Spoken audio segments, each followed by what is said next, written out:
YouTube? Wish I could come on here with a celebratory podcast, but not in the cards. Let's do it. It is the 200 level. Mike Carpenter in the basement studio on a gloomy Sunday afternoon, kind of mimicking the feeling of Illini basketball fans and what was a missed opportunity. And I want to start with some positives just so we can kind of contextualize losing to the number one team by 2 and the environment that was going on at State Farm Center. And I do think that will transition into why it was, in fact, a missed opportunity. Maybe it was because our seats yesterday were behind the Orange Crush, and they were great. They were rowdy. They were vulgar. Just right up to that line where it was acceptable. I mean, I remember my days in the Orange Crush and the things we said, just all sorts of foul things. So it's fine. They were relatively tame. And the roars of the crowd gave me chills. I thought it was an electric atmosphere at the State Farm Center, and I had so much fun just soaking that in. And, you know, the older you get, the more you appreciate those opportunities because number one coming into town doesn't happen very much. The opportunity to be number one certainly doesn't happen very much. But even when your program is in a really good spot like Illinois is right now under Brad Underwood, that kind of atmosphere, you could tell that there was that extra energy in the stadium because people recognized what it was. So I felt that. Kara went with me, and even she admitted, like, this is the loudest she'd ever heard that stadium. And she's been there for Illinois-Michigan State games, which have had moments. But before tip-off, it was like a bunch of kindling inside that place. Just, I mean, ready to explode at any moment. And the early Benham Rickhouse 3 was one of those. And there were moments in the 8-0 run especially where it felt like, holy crap, like this is going to be that day. But like basketball, any basketball game for that matter, teams settle in and then it's 40 minutes back and forth for the most part. And that's what we got. The second half and the opportunities that Illinois had to extend a lead that was as large as 6, and they didn't take advantage of it, that was where you started to think, damn, man, like this golden opportunity that we had with number one on the ropes and foul trouble and all of that. They weren't shooting well. We weren't shooting well, but, man, you had them dead to rights. But the number one team made plays that a number one team tends to make, and an inexperienced team tend to make plays that an inexperienced team would. In a way, it played out how we maybe should have expected that game. Tough road test for Tennessee, but they're old and they're wily, a bunch of veterans that just have more game experience than you do, and they're really good to boot. I mean, if they're not number one in the country, they will stay in the top 10 for sure the rest of the year, and you're probably looking at a 1 or 2 seed in the tournament. That's the kind of team they are. So there's no shame in losing that game. There's not. But what I did not expect upon losing to Tennessee by 2 at home was a sort of reappraisal of Brad Underwood. And maybe that's just the Twitter bubble I'm in, but it did seem, whether you go to message boards or Twitter or just your own chat threads with your friends, there were a lot of frustrations directed at Brad Underwood specifically. And that's why this podcast is going to be somewhat weird, because I've been on record at parts of the Brad Underwood era as being very frustrated with him. But then he pulls a year like last year or 2 years ago, or 3 years ago, when they won the Big Ten with Kofi and Trent and Alfonso Plummer and a team that I thought probably overachieved for what they were, and shows you that, yeah, he is a good coach, a very good coach.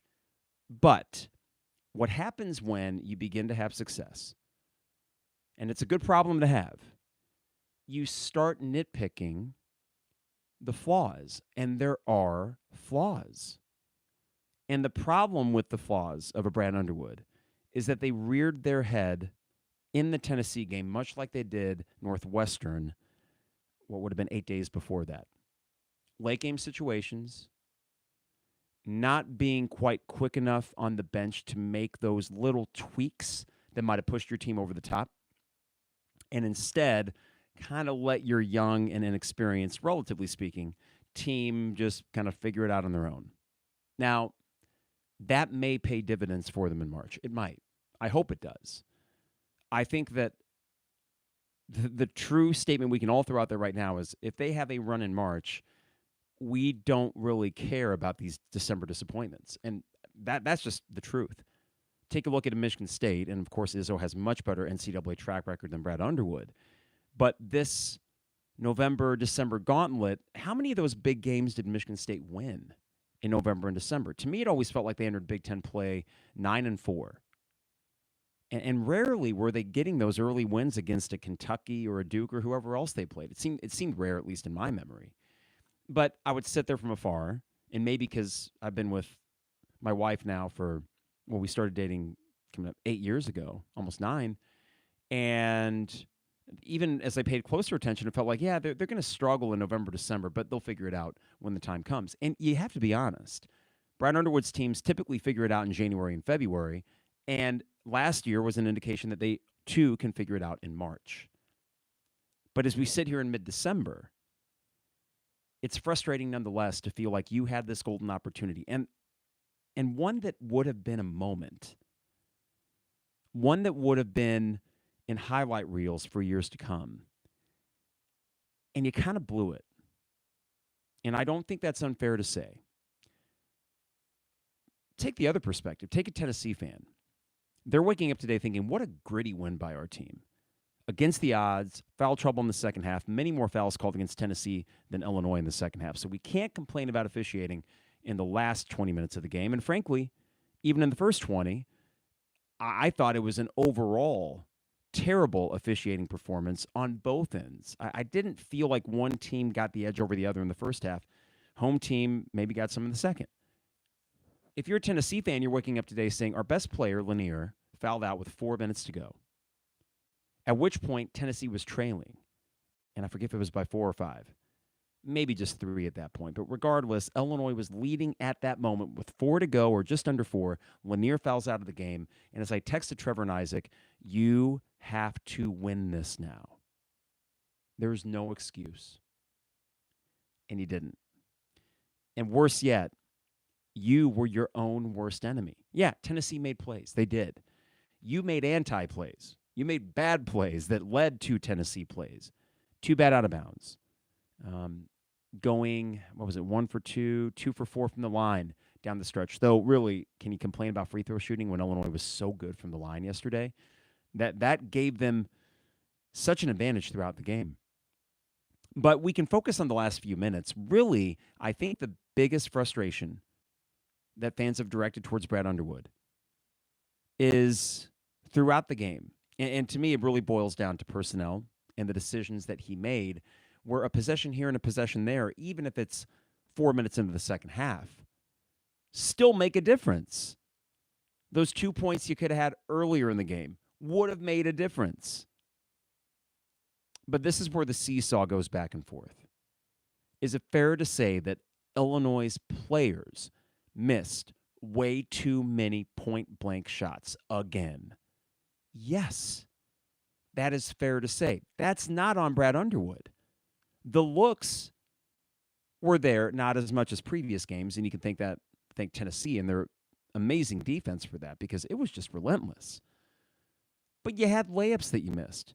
You could make a 3 to save your life, except for Kasparis with too late. And is that on the coach? I think in a time like this, after a loss like that, it is human nature to try to figure out what was the main issue, who was the main culprit. And because this is a new team with all these new faces, it is understandable why you go towards the familiar face. And that's the coach that brought all these guys in the first place. But one more point before we hit the sponsors and why I think that there's this added anxiety and added frustration after a loss like that. This is not a 2-year plan for Illinois. And what I mean by that is when this roster was constructed, there was some hope that, maybe Will Riley, the 5-star kid, he's a one and done. But for the most part, this seems like a group that will be okay this year, be pretty good hopefully by March. But The real thing is bringing them back for a second year together. Well, that ain't going to happen. Kasparis, 7 turnovers or not, is a lottery pick almost on every draft board, and some even loftier projections than that. He's not coming back. This is it. And he is a special player despite the issues late in the game yesterday. He gives you a chance against anyone in the country, including number 1 Tennessee. He will give you a chance in any NCAA tournament game. He's that good. But this is it with him. And Will Riley, we'll see. I know he struggled recently. I love that yesterday at least he might have been chucking, but he had a pulse out there in the first half where Illinois' offense was just sort of doing whatever. Will Riley is probably a one-and-done guy. And then you have the natural attrition, addition, and subtraction that you get in the NIL. This is a one-year deal. So then the added anxiety and urgency behind it becomes, how good can they be?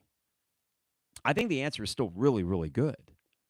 But with 2 losses in the last 8 days or 9 days that you should have probably won, it's understandable why a lot of fans' ire goes back to Brad Underwood.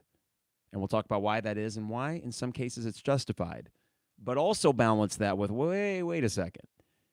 You're still probably pretty good. This is a program in a really good spot.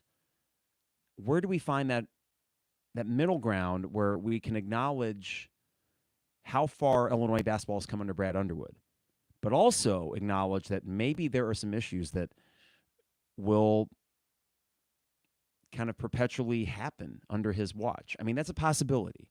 And I think that in trying to be reasonable about it, and I'm not always reasonable, dealing with this issue with some nuance is probably the best way, because it would be absolutely foolish to say vehemently one way that Brad Underwood is perfect, not true, or Brad Underwood sucks as a coach, not true, either one of those. The truth is somewhere in the middle, and I think in the pendulum or the spectrum of this, the pendulum would swing far more towards a good coach. But there's things to talk about, and that's what we'll do here. So I see a couple people in the chat thread. You can throw those things in there. I'll make sure to get to them. Before I get too far, I got to remind you, the 200 level brought to you by Hamilton Walkers in downtown Champaign. Steak, seafood, and spirits, a great place for a holiday meal as we get closer to Christmas, 10 days until the Christmas holiday. Everything at Hamilton Walkers is made fresh, scratch, in their scratch kitchen. That means there's not even the ketchup, I did check on this, is made in the kitchen. And that would explain it, because it is really, really good ketchup, which is perfect for their super crispy steak fries, one of my favorite family-style sides that you can get from there. But whether it's for a steak, or whether it's for a Caesar salad, or whether it's for a hamburger, yeah, you can get a burger and fries, and it is delicious at Hamilton Walkers in downtown Champaign. Steak, seafood, and spirits.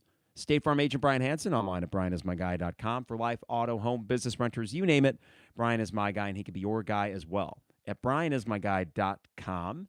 Also got to thank Dogtown Heating, Air, and Plumbing, your home's best friend, at 217-841-4728. Not too late to get that furnace checked. You know, we got a nice little balmy few days here, but it will get back down to the 30s with lows in the 20s. And especially as you have the holidays coming up and you might have visitors around, you don't want your furnace to go faulty at the worst time. Dogtown Heating, Air, and Plumbing, your home's best friend, at 217-841-4728. And finally, Owen Builders LLC at owenbuildersllc.com. Luke and his staff are expert craftsmen, and the customer service is what separates them from many other contractors. Check out a gallery of their excellent work online at owenbuildersllc.com. Thanks to Champagne Showers Podcast Network, and we got a little bit of a crew in there in the YouTube feed. I didn't know what we would get on a Sunday, NFL Sunday afternoon, especially around Christmas time when people were doing errands and all that. Quick reminder, if you haven't already, Amazon is shipping these 200-level books out in plenty of time for Christmas. So whether it's hardcover or paperback, Kindle, obviously instantaneous, audiobooks, the same thing, but great stocking stuffer idea. I notice a lot of the paperbacks are moving at about a 2-to-1 clip over the hardcovers. And I get it. I love a good paperback, and that is an excellent stocking stuffer for your Illini basketball fan. I know we didn't win yesterday, but our program's still in pretty good shape, and it's a program that historically has been, and that's what I cover in this book. So I ran into an Orange Crush kid yesterday as I was going to the restroom. The first media timeout is usually my go to the restroom, get a drink thing, okay? and didn't get his name, but an Orange Crush kid said, "Hey, Carp, love the podcast. I asked for the book for Christmas." I was like, "Great, I appreciate that." So didn't get his name, and I apologize for that if you're listening out there, but I appreciate the kind words. And it just so happened that first media timeout was when Luke Altmaier made his announcement that he was coming back. So I get back into the seats, and Kara's like, "Hey, that's great, isn't it?" And I was like, "What?" She's like, "Well, Luke's coming back." And even though she's not a very casual football fan, she recognized this year just the importance of Luke Altmaier for Illinois football, and by extension, my happiness with a 9-3 team on the backs of a good quarterback. So I got to say, while we will have a football podcast in the middle of this week to talk about the Citrus Bowl and talk about kind of the path forward. I mean, listen, I don't think it is crazy to contextualize this season every so often, because 9-3, I mean, we've only been done with the football season for a couple weeks now. 9-3 is a big freaking deal. Citrus Bowl is a big freaking deal. And then keeping your quarterback this early in the NIL game is a huge deal, because what it does is raises the floor immensely for what you can do next year. You're going to have one of the best quarterbacks in the Big Ten, period. And that means a lot in football. That is the most important position in any team sport, and that is one of your strengths. So awesome for Luke. Happy to talk about that later this week. We'll keep this podcast basketball-centric. And let's hit up some of the YouTube things here, because this might feed into some of the things we're going to talk about. I want to, of course, talk about the game itself yesterday, but I think as we do that, it will ease its way into Brad Underwood discourse. I want to say for the record, I want to just get this out there. I am a big fan of Brad Underwood, but I have had moments where I am not. That's fandom. I've had moments where I've been uber critical of him. I think on the macro, he has shaped this program into something that is formidable in the Big Ten, but also nationally relevant as well. However, I don't care how successful a coach is. No one is beyond reproach. No one is above criticism if they make critical mistakes. And not to make this a money thing, but he is being handsomely compensated to be a very good coach, which for the most part he is. If you ask me, Carp, who would you trade for Brad Underwood? There would be maybe a short list of coaches where it'd be no doubt you would go get that guy if you could. But it's not a very long list. And I don't think that's just bias talking. This is coming from someone, again, that has had significant issues with Brad Underwood. The feelings that you got us here, but you missed the window of opportunity. And I really think the Loyola game was such an albatross on this program of his for a few years, which is why last March was so consequential and so important. And last March, frankly, did a lot for me because, 2 weeks before that, we lose at Penn State thanks to Coleman Hawkins acting a complete fool. And I was really pissed at the lack of adjustments made late by Brad Underwood.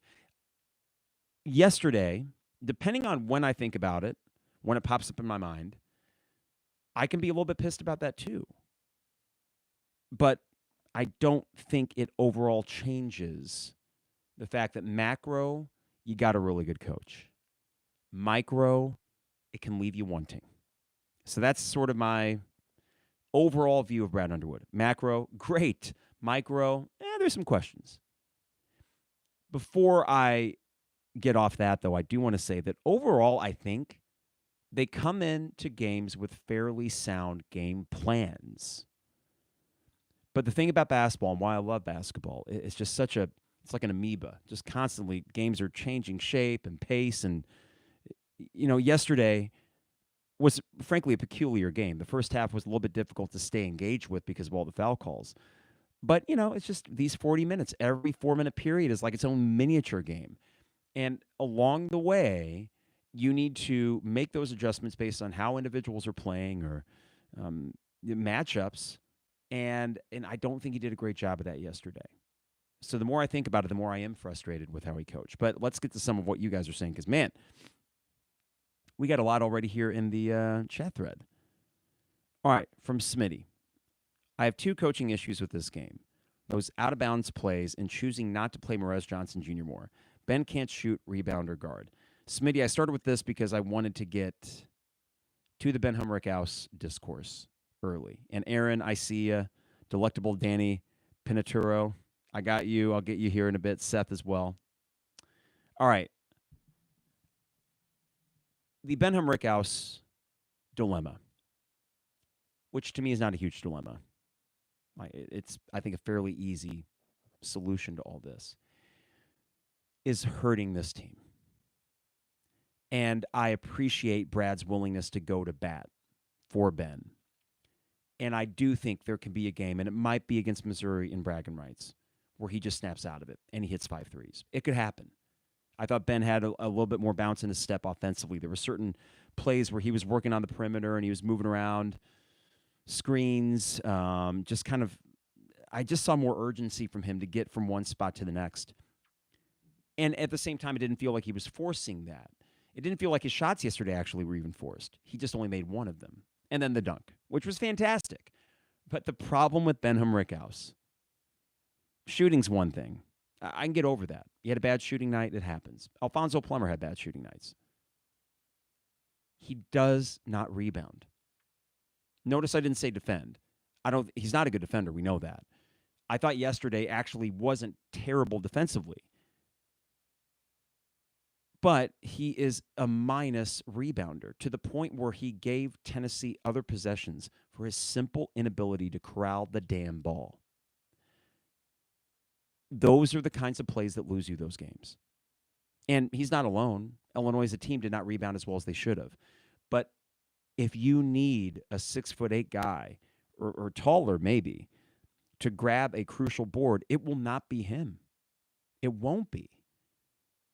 And if he's not making shots, he should not be playing 30 minutes a game. And I want to make sure I get this right, because I saw that 30 number floated around yesterday, and I want to be accurate with it. And the Morez Johnson thing is what I'm going to get to here too in just a bit, Smitty. But you cannot be playing a black hole offensively when he's not rebounding and he's not a good defender to begin with. Benham Rickhouse played 30 minutes. Morez Johnson played 12. Ivisic played 28. You're telling me that Benham Rickhouse could not have played 20, and we get Morez Johnson Jr. out there for 22, and that doesn't change the game in a positive direction? To me, before I talk about any other Brad Underwood issue from yesterday, that's the biggest one. Morez Johnson Jr. makes a difference defensively and rebounding. You would have had 4 other guys out there with him that could have scored. Morez Johnson, by the way, can score when he's around the basket. 1 for 1 yesterday, so I know that's not much, but he has decent body control around the rim, and if he gets a rebound in the right spot, he'll put it right back up. He is a net positive. Benham Rickhouse is a net negative. Let's not overthink this. And yet, in a crucial game against number 1 Tennessee at home, after every media timeout, it felt like in the second half, it's Benham Rickhouse out there. Now, the dunk was phenomenal. And I wish that would have been a moment that we could have looked back on had we won that game and said, that will get Ben out of this. But Benham Rickhouse should not be playing starters minutes. He shouldn't.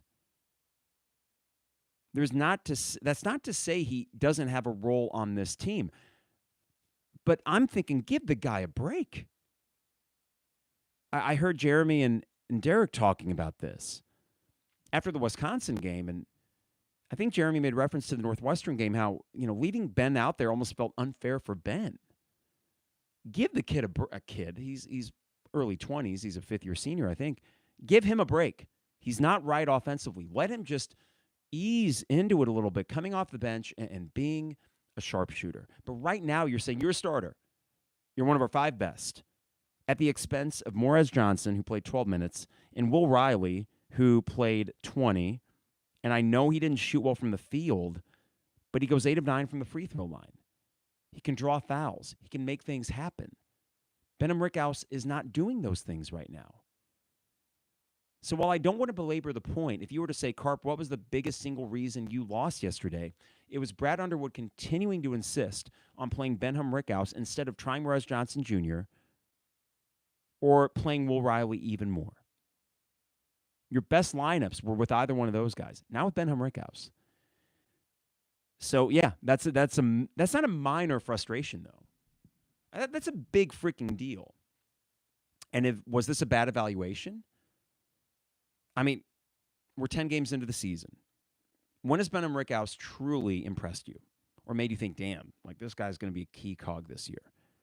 There were a couple of those early games against scrub opponents where he got, 14 or 15 a game. And, oh, wow, okay. Like, I mean, you see the shot. It's hard to defend a guy who's 6'8" or however tall he is, who just kind of post up in the corner. It is difficult to do that. And it opens up things offensively, but not when he's missing. They're guarding him like any other player. They aren't guarding him like a sharpshooter.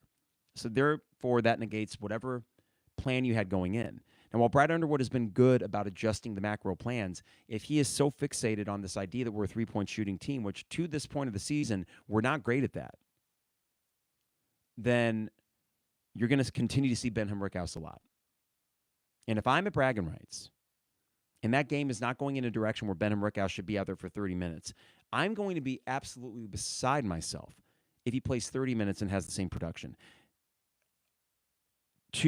At the risk of getting emotional in a negative way here, how in God's name can you be that tall and finish with one rebound in 30 minutes? How is that possible? Now, that's hypothetical, or I guess, no, sorry, rhetorical question. I'll tell you how it is somewhat possible. Being behind one of the baskets yesterday, the second half, Tennessee was coming towards our basket. Benham Rickhouse does not have the lateral speed or quickness to adjust when a ball comes off the rim in any sort of awkward way. Okay, fine. To me, though, it is an inability, even when he has two hands on the ball, to hold on to the damn thing. So if Brad Underwood wants to preach toughness as one of his calling cards, he comes off like a hypocrite by playing Benham Rickhouse 30 minutes a game. It's got to stop. And even if he does start hitting shots, the defense and rebounding will continue to be issues. 30 minutes is too much for him. Against number one, against scrub-ass team from who cares. That's 30 minutes too much. 22, 24, you can live with. But you have got to give Morez Johnson Jr. a look. And you know what adds a little bit of extra urgency to this as well? I talked about the one-year plan. Listen, Morez Johnson committed a long time ago to Illinois, was probably had a plan laid out to him as to how they're going to develop him into an NBA-caliber player. And I would imagine that he is going to be a lifer here as long as we provide him with the NIL opportunities that he asked for. But I am a little bit worried with Brad's unwillingness to play him and Ivisic together when Ivisic will be here next year. And I hope that Morez Johnson Jr. is here next year. But if I'm Morez and I don't feel like I'm going to get any more than 20 minutes a game as a sophomore because Brad doesn't want to play two bigs with one another, two bigs with very different skill sets, I'm contemplating leaving. And it would be immensely frustrating to think playing Benham Rickhouse too much this year indirectly or in some ways directly leads to Morez Johnson Jr. thinking, I don't know if this is my spot. That would piss me off. For a one-year rental, where's the loyalty? Why is there loyalty? If it's playing the best lineup to win, it can't be him more than 22, maybe 24 minutes a game. Again, a significant role, but not 30 freaking minutes. I hope that's a fair criticism. I know it's 2 podcasts in a row I've done it, but I don't want to continue to lose games, whether it's late or because you're down 10 points or something, because you have all these possessions in that amount of time he's on the court where you're giving opponents second chances, or his guy's slipping by him on defense, or he's missing wide open threes. Now, he was not the only issue yesterday, and I will say before I get to some of the other ones, your front court is an issue right now. Because Ivisic has had 2 mid-games in a row. Well, really 3 offensively. And yesterday was invisible for the first half. Missed a layup in the second half at an absolutely crucial moment. You're up 6 with a chance to go up 8. He misses the layup. The game is tied a minute later. Now, that's partially on Tennessee not going away because they're number 1 and they're really good. But also, every possession counts that late. You're 7-1. It's a goddamn layup. Make it. 28 minutes. It's a lot, but I don't know if it was a matter of fatigue at that point. He didn't play much in the first half because of foul trouble. But he should not be invisible on the court. He is too talented. He's too big. He's too skilled to be invisible, even against a Tennessee. And then you got Merez Johnson, who you're not playing as much as you should. But even if you did play Merez, and I love Merez, but even if you played him 20-plus minutes a game, he's not an offensive force. He'll get you the dunks. He'll get you the layups. At the very least, though, he's reliable on defense and rebounding. And Ivicic, to his credit, a good rebounder. And he has continued to rebound at a high level, despite not being as good offensively. But you do have a bit of a front court problem right now. And part of it is, Benham Rickhouse is not what you thought he was going to be. But another part, and I think this worries me going forward, is that Underwood's not really willing to play Ivicic and Merez together. And I'm thinking they actually would play pretty well together. Yesterday, for example, and I had a tweet and I mentioned how you could have played Merez against Felix Okpara, the former Buckeye, and people got on my ass about it because, yes, Okpara played 8 or 9 minutes. There was another guy for Tennessee, I believe number 15, that was in the game, and he was never a threat to shoot a three. So therefore, Rickhouse was often playing defense against him and doing okay. But I thought, wait a second. If Ben's not doing anything offensively and he still sucks at rebounding, no matter how good he's defending or try hard he is on defense today, Merez Johnson Jr. is the better play because he will continue to defend that guy who's not a threat. He will rebound at a higher level than Rickhouse. And then you're still going to have 4 other guys on the court with Merez that can hit threes, while Merez can clean up down low and help you with rebounding, which you got killed by yesterday. I mean, if there's a stat that tells you why you lost this game, both teams couldn't make a damn shot. Rebounds, though, 42-37. You lost by 2. You got out-rebounded. That does not happen much with Brad Underwood teams. You did against Tennessee. They had way too many offensive rebounds and way too many second chances. You take away 2 or 3 of those because Merez Johnson is in there cleaning it up. You win the game. See, the more I talk about this, the more I get frustrated with the way yesterday was handled. I want to hit up one thing real quick, Aaron, before I get all your stuff, because you have loaded this bad boy up. Delectable Danny, get you here in a second, and Seth as well. The non-timeout at the end pisses me off. Brad Underwood said after the game, and I appreciate him, this is actual accountability. He said, I should have called the timeout at the end. Unlike Eberflus's dumbass who would refuse. I mean, listen, he's the worst of the worst. Brad is far better than him. But let's just compare them for a moment. Matt Eberflus would refuse to admit anything that he did. He would use words like accountability, but never actually hold himself accountable. Brad does that. It's part of the reason that I appreciate Brad Underwood. But this is about this, well, certainly the second game so far this year. After Northwestern, he kind of had a thing, well, I should have used the bench more. Well, he didn't really learn his lesson with that. And then after yesterday, well, I should have called the timeout.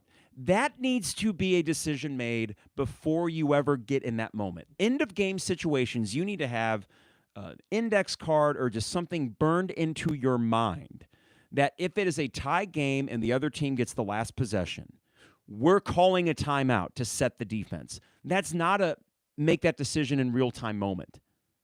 That is a philosophy that you must have in place. Call the damn timeout. Stop pocketing these things like they're going to get you bonus points at the end of the year. Kasparis makes the free throw on the other end. And because it was a split second, like 2 or 3 is Tennessee's getting ready to inbound it, like the ball's bouncing around, their inbounder gets it so he can get all the guys and Gainey can get set up. And I'm thinking, but I don't say this to Kara, but I'm thinking, shouldn't we call a timeout here?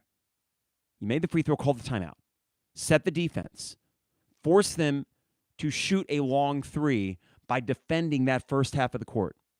Force them to do that. And also just get your guys on the same page. I mean, this is Eberflus not calling the timeout before the Hail Mary. What are you going to do with that timeout? It's burning a hole in your pocket. Use the damn thing. So when I hear that after the game, I appreciate the accountability, Brad. But you should have called it. Why was that not already baked into the cake? Tie game, at home, number 1, dead ball, call the timeout. We've seen it before where they've not called timeouts with end-of-game offensive possessions. The IO era had a few of these where you go to overtime, you're like, God, why didn't you just call a timeout? And this is why. Offensively, coaches like the idea of the defense not being set. So, wink, wink, nudge, nudge, take the time out and set the defense. That's ridiculous. And if it doesn't happen the rest of the year, fine. Okay, we learn from it. But Brad's 61, and happy birthday, by the way, Brad. He's 61. He's been in this game forever. This is not some young up-and-comer that's like, I got it. This is not Aaron Henry who's learning on the job, and that's a whole other can of worms.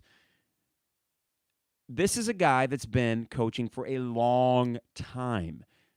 Why is that not just already known? Call the timeout. Man, I think I'd go this direction, but all right, Aaron has a freaking anthology over here. Aaron, I'll try to get through as many of these as I can and try to hit these points. Aaron says, inexperienced players are less likely to execute as well late in games. The coach's role is to make the best decisions with personnel in game to put the team in the best position to win. Yep, that's fair. And Aaron, my thought is, yes, the inexperienced guys throughout the game made plays that hurt them. They made plays down the stretch that hurt them that go beyond coaching, right? That's the inexperience coming out. So what that means is the coaching sometimes has to either overcome those or help put them in positions, especially in late game situations, where they don't make those mistakes. I am guessing that the out-of-bounds play where KJ was thrown it to Tomislav and then Milicic steals it and goes down for the dunk. I'm imagining the play call was fine, but it was a bad pass, or Tomislav didn't block out Milicic enough to make sure that Milicic couldn't get it. It was a disaster. Was the play call itself a disaster? Hard to say, because that's inexperienced guys that were running that play. From Aaron, inbounds issues have always existed for Underwood. Not surprising. Goes back to year one in an early game against Maryland. Continues today. I remember that very well, Aaron. DeMonte, 2 bad inbounds. Even you had that game wrapped up, and yeah. From Aaron, the rotation issue is the biggest issue. It's obvious to everyone except for Underwood, which is the most frustrating issue in Illini basketball today. He needs an X's and O's guy, for sure, especially Brad continues to spend an entire key timeout in the last minute arguing with the officials instead of being involved with strategy. I noticed that, Aaron. I mean, maybe that should tick me off more than it does. That seems like a very calculated thing for him to do, to say, I'm going to expend this entire time talking to the officials. I got to think on that. This is from Aaron. I love Underwood. See, this is balancing act, right? And I appreciate you saying this, Aaron. I love Underwood. Want him here until he retires. I think he's Henson 2.0. Difference is Henson had Combs and Nagy to help him in game. With a young team, game coaching is more important than it normally is. Ben is Luke Goody, and his role should be that. Oh, that's fair. I mean, yeah, he's Luke Goody. And I think he could be good in the Luke Goody role. Right now, he stinks as a starter. Luke Goody was not starting last year. So why are we insisting that this guy that was playing NAIA ball 2 years ago must start for a team that has championship aspirations? Why are we insisting on that? Brad, don't get stubborn now. And by the way, this is not Aaron talking. His comment was over a minute ago.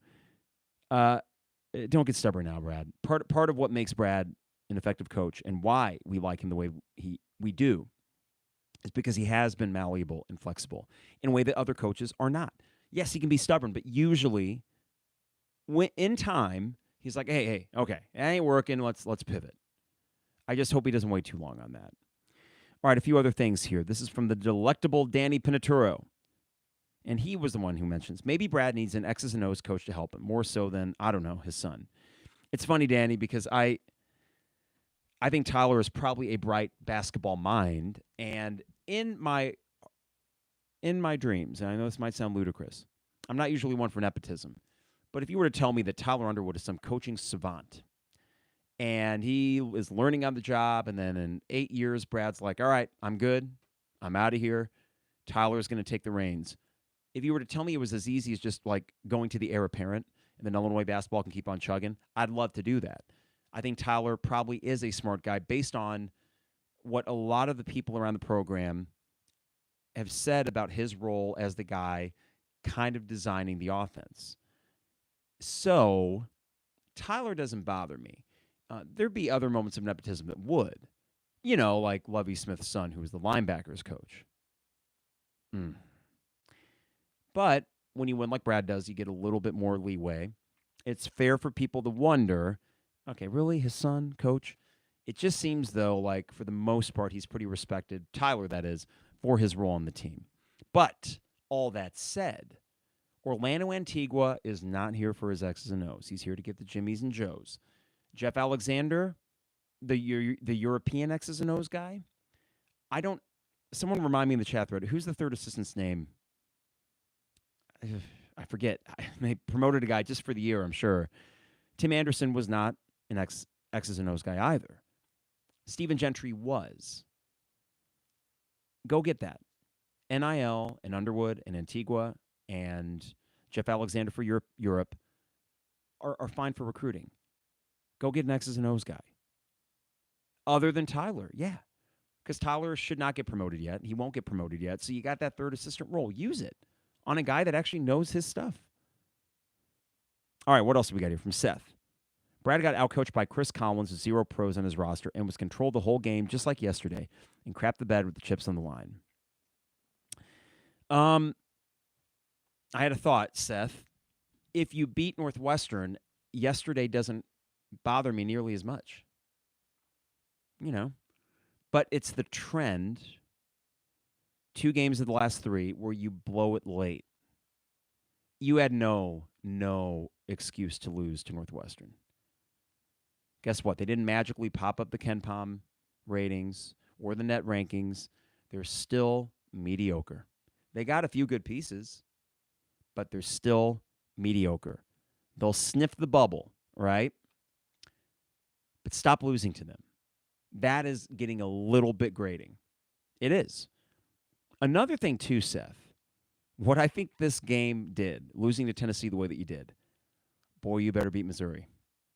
Because the anger that I saw from Illini fans yesterday, after ostensibly hanging with number 1, having a chance to win and losing by 2 in a heartbreaker.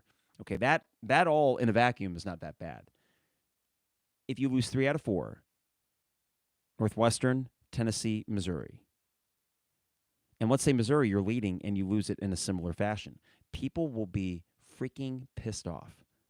And I will be too, because I'll be stuck in St. Louis, which it's fine. It's really who you're with that matters, not where.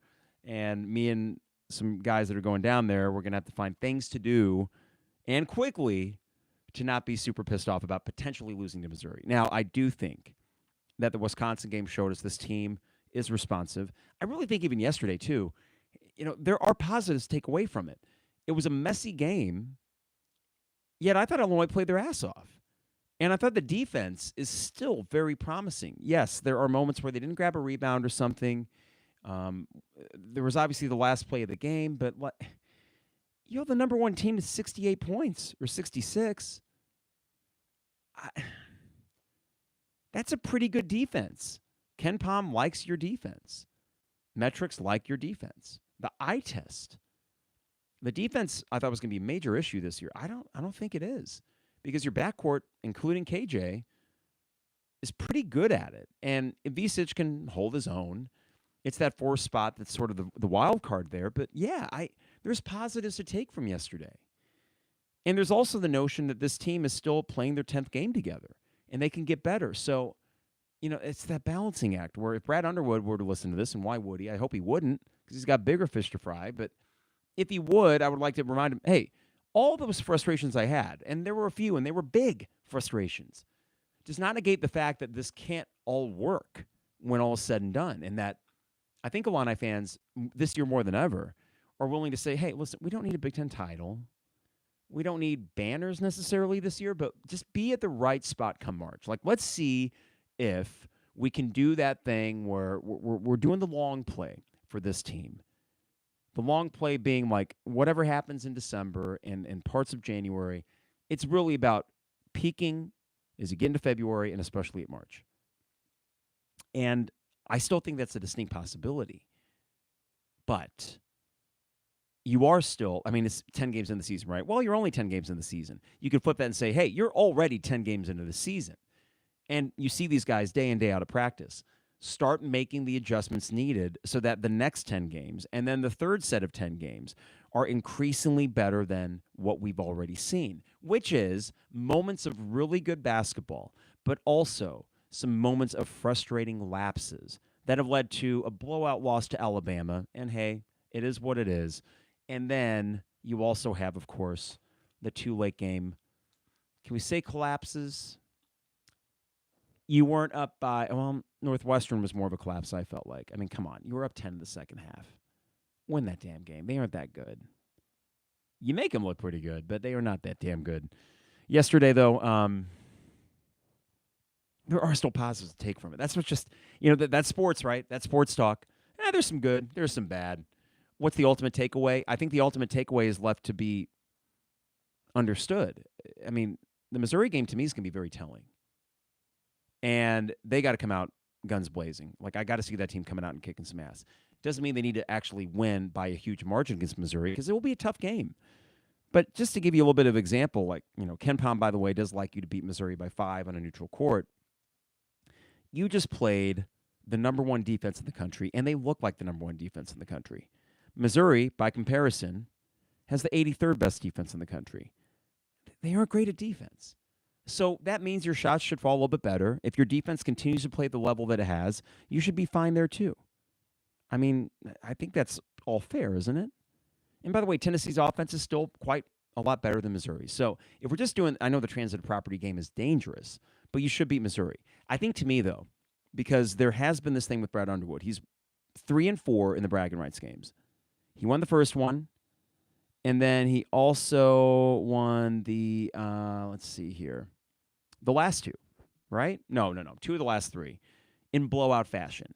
So the Big Ten championship year with Kofi, Trent, and Alfonso Plummer, you smoked them. Last year, you smoked them. But you've had disappointments along the way. This is still a series in which Brad Underwood's legacy is not so great. And this would tie it up at 4-4. It's season 8, right? So this would get you back to 500 in that series. And Missouri is pesky, and yeah, they beat number 1 Kansas. I don't care. I got to see Illinois come out. They're the more talented team. They're the better team. Win that stupid game. And do so with a little bit of gusto. Like, this toughness that we saw against Tennessee, if we continue to see that, yeah, I think Illinois beats Missouri. I think they win most games in the Big Ten if that continues. And I do think the offense can shape up. But the one thing that's just lingering there like a cloud are these in-game situations. And I would hope that it is just simply a matter of a young team figuring things out. But the problem and the concern that a lot of you have voiced, and a lot of people on Twitter yesterday voiced, is that these in-game situations don't have to be in-game situations if you're making better decisions in the first 36. And that, to me, is why the Benham Rickhouse 30-plus minutes a game is absolute bullcrap. And it needs to stop. And it's not to pick on Ben. It's to pick on a really puzzling rotation decision that is actively hurting this team in close games where you should have had 2 more wins than you do. You should be 9-1 right now, and you're 7-3. You should have a marquee home win against Tennessee that's in your back pocket for Selection Sunday. That will cost you a seed line or 2.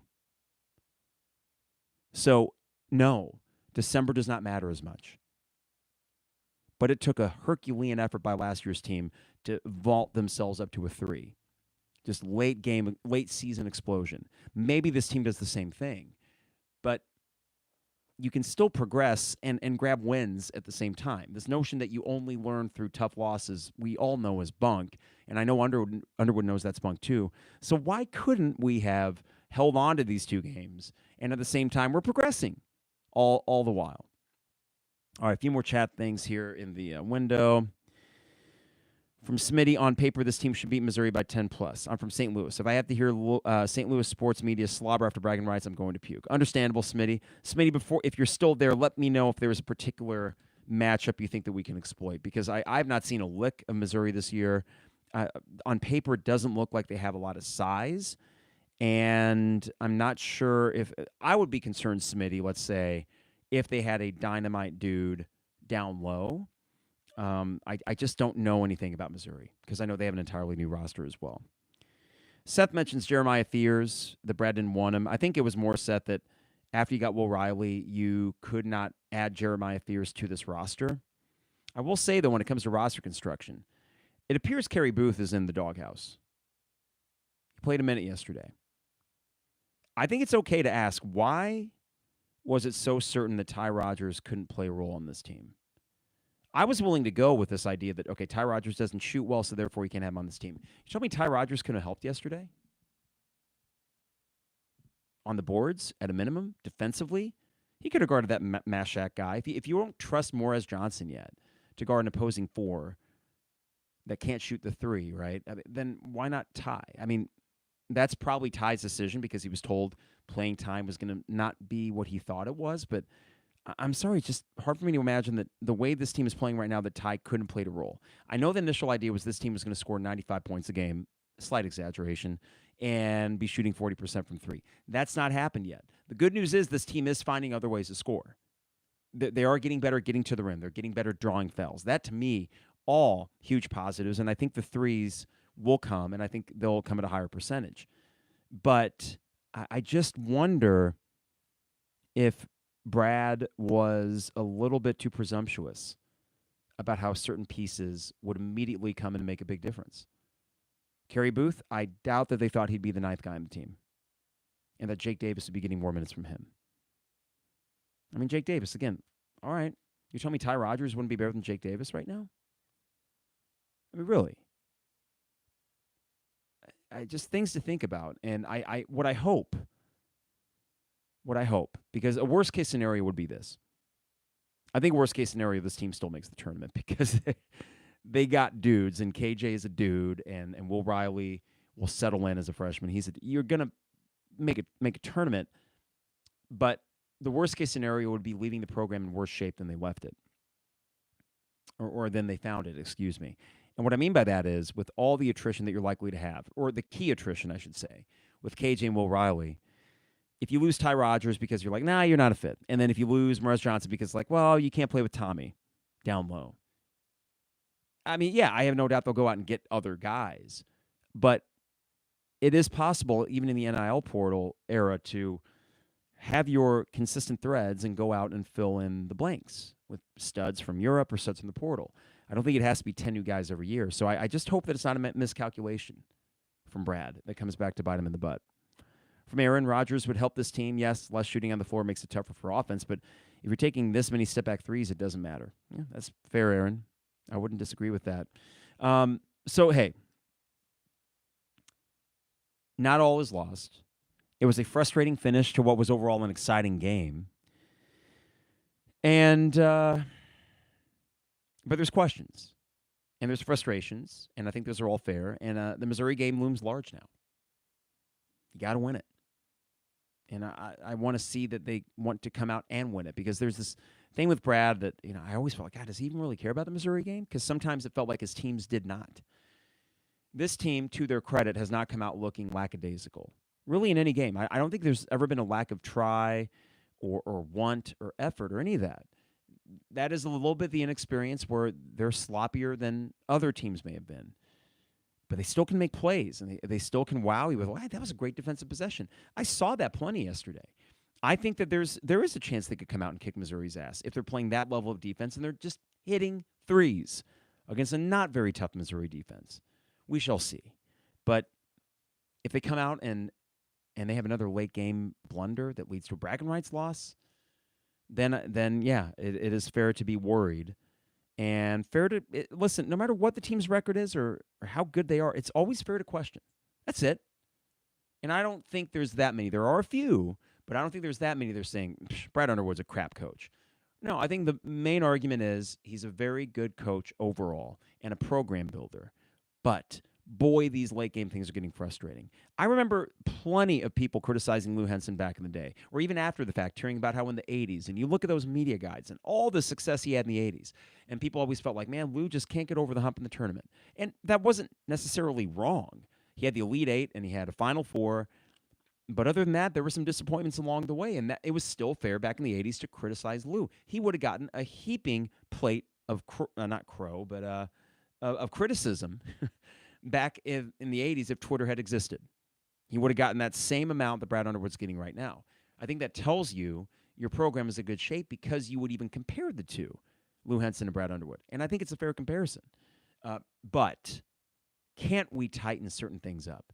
Can't we have our cake and eat it too? Can't we be great as far as program building, but also the envy of other Big Ten teams in terms of late game execution and strategy and rotations and all that? Why not? Because Brad is a sharp basketball mind. But for some reason, that interlocutor in his brain between what he knows and what he should do in the moment sometimes seems to be a little bit stymied in late game situations. So we end this podcast not despondent, but just asking questions. And this team will answer some of those. And I hope they answer so affirmatively when it comes to, yeah, they're tough.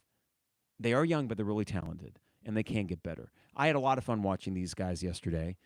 Some frustrating moments, to be sure, and some of the guys, frankly, just frustrate me on the court, but most of them don't. I enjoy watching most of them in the moment. You can guess which ones I don't. But it can still coalesce into something pretty exciting, I think. So I guess we'll leave it at that. I plan on later this week to do a football podcast. I have not talked about the Citrus Bowl yet. We'll talk about Luke Altmaier and just the season at large. Just something to kind of bridge the gap before Bragging Rights. I will be at Bragging Rights, and that means I won't be able to do a post-Bragging Rights podcast until the day after, and I hope, for the love of God, it can be about a win, and that's the plan. I still think this is a good team, and I think they'll respond, just like they did against Wisconsin.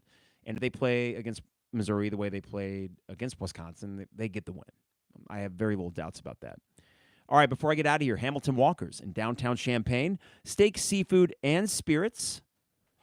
Visit them during this Christmas season. It's absolutely beautiful inside. They got it decked out, and no better place in Champaign to get that holiday meal than Hamilton Walkers, steak, seafood, and spirits. Also, State Farm agent Brian Hansen online at brianismyguy.com. Life, auto, home, business, renters, you name it, Brian is my guy, and he can be your guy as well at brianismyguy.com. Also, Dogtown Heating, Air, and Plumbing, your home's best friend. Give them a call at 217-841-4728. Get that furnace checked. They could probably come out this week. You got probably guests coming in for the holidays. You don't want them to be freezing their tootsies off. So get that furnace checked. Dogtown Heating, Air, and Plumbing, your home's best friend. And finally, Owen Builders LLC, online at owenbuildersllc.com. Luke, big Illini fan, disappointed as we all are, but guess what? On Monday, he and his guys are going to be back to work. Expert craftsmen, great customer service, and check out a gallery of their work online at owenbuildersllc.com. All right, thank you all for tuning in on YouTube on this Sunday afternoon. Reminder, if you haven't already, great stocking stuffer, the 200-level book, hardcover and paperback, Kindle and audiobook on Amazon. But if you're in Champaign, go to either Game Day Spirit location or Jane Addams Bookstore in downtown Champaign. All right, everybody, it is the holiday season, so I hope you're getting into the spirit of things. I certainly am. And we will talk to you later this week to talk a little bit of Illini football before Bragging Rights hits us over the weekend.